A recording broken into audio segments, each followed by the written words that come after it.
Selamat datang kembali di channel On Elektro. Jadi di video kali ini aku akan menjelaskan Programmable Logic Controller, disingkat dengan PLC, yang mana aku akan menjelaskannya dari segi hardware-nya. Dimana di video-video sebelumnya aku menjelaskan dari software-nya CX Programmer, dan untuk kali ini kita akan memberikan tutorial dasar, pengenalan dasar dari Programmable Logic Controller, khususnya pada PLC Omron. Sebelum masuk kepada tutorialnya, ada baiknya teman-teman like video ini jika dirasa video ini bermanfaat. Dan untuk yang baru bergabung, silahkan klik tombol subscribe-nya dan bunyikan loncengnya agar mendapatkan notifikasi terbaru dari channel On Elektro. Dan untuk yang mau bertanya atau juga mau konsultasi, memberikan kritik saran, silahkan teman-teman ketik aja di kolom komentar yang nantinya akan kita jawab. Sebelum kita masuk ke lebih jauh, apa itu PLC?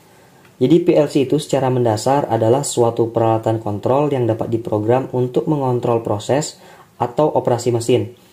Kontrol program dari PLC adalah menganalisa sinyal input, kemudian mengatur keadaan output sesuai dengan keinginan dari pengguna atau user. Jadi PLC ini dia bisa melakukan banyak pekerjaan industri. Dia bisa berhitung, dia bisa memberikan sinyal, dia bisa menerima sinyal, baik itu digital maupun analog, dan juga bisa memonitoring sebuah plan. Maka dari itu PLC sekarang sangat dibutuhkan pada perindustrian, dan sekarang PLC perannya sangat penting. Hampir semua perindustrian yang modern pasti sudah menggunakan PLC. Selanjutnya, PLC itu pada dasarnya terbangkit dari 4 elemen. Yang pertama itu ada CPU, yang kedua ada power supply, yang ketiga ada input, dan yang keempat ada output. Dimana power supply itu sebagai pemberi tegangan, pemberi supply pada PLC ini. Dan untuk CPU itu adalah yang selaku memproses sinyal input dan juga memproses sinyal output. Serta untuk input adalah sebagai interface antara peralatan input ke PLC ini. Apa saja peralatan input seperti sensor, tombol, saklar, kontak, itu adalah peralatan input. Nah ini pin ini yang ini akan menjadi interface antara peralatan input tadi dengan PLC ini. Dan yang terakhir ada interface output. Ini adalah sebagai interface antara peralatan output dengan PLC ini. Jadi peralatan output itu seperti apa? Seperti lampu, seperti kontaktor, relay, solenoid, itu adalah peralatan output, dan ini adalah interface-nya. Selanjutnya, jenis PLC. Pada dasarnya jenis PLC itu terbagi menjadi dua. Ada PLC compact dan juga modular. Untuk compact itu seperti ini. Maksudnya apa compact? Jadi seperti yang tadi saya jelaskan, ada 4 elemen tadi. Nah untuk compact, dia dalam satu part ini sudah terdapat 4 elemen tadi. Udah terdapat CPU, power supply, input, beserta output. Nah untuk yang modular, dia itu terpisah, power supply dengan CPU-nya. PLC modular itu input outputnya itu dipasangi ekspansi. Dia akan dipasang di samping dari CPU PLC itu. Jadi dipasang samping model ekspansi itu.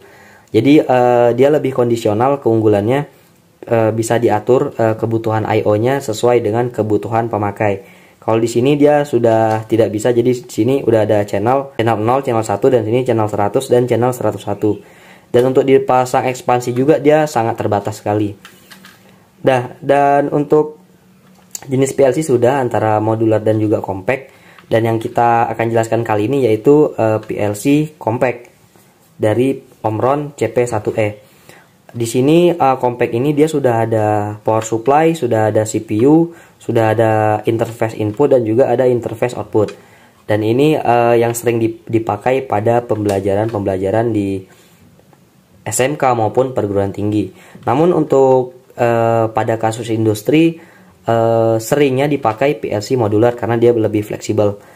Dan selanjutnya, karena di sini kita menggunakan PLC Omron CP1E, aku akan menjelaskan mengenai model-model dari CP1E.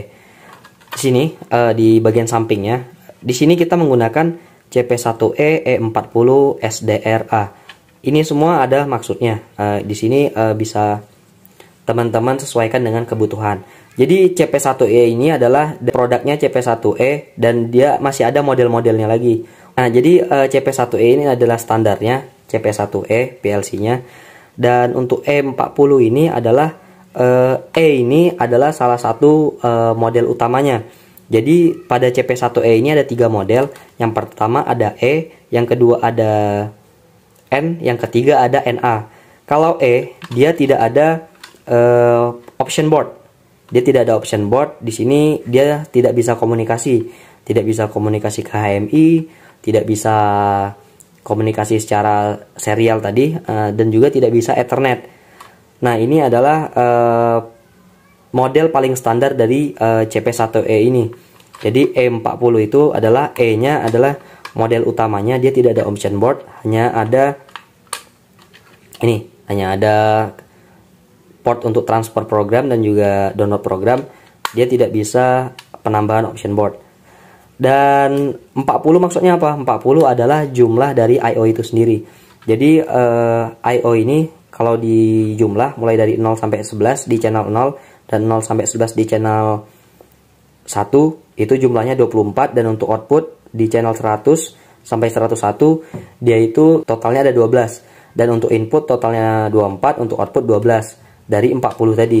Maksud 40 di sini E40. Jadi pada dasarnya perhitungannya adalah 40 itu total, dan perbandingan antara input dan output adalah 3:2. Jadi kalau misalnya modelnya E40 berarti inputnya 24 karena dia 3.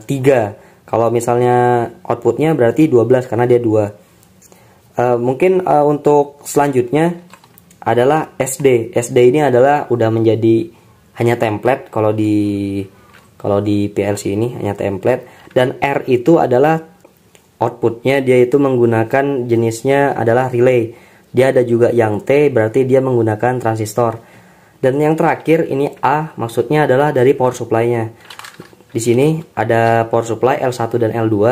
Nah, berarti di sini dia A itu maksudnya AC. Dan ada juga yang tipenya itu D. Berarti D itu power supply-nya adalah DC. Jadi untuk pengenalan dasar PLC seperti itu dulu.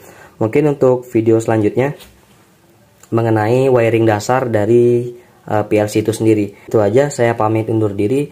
Untuk teman-teman yang merasa video ini bermanfaat, silahkan teman-teman like video ini.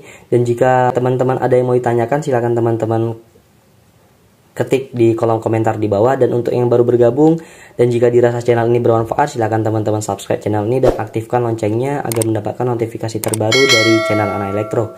Mungkin itu dulu, saya pamit undur diri. Assalamualaikum warahmatullahi wabarakatuh.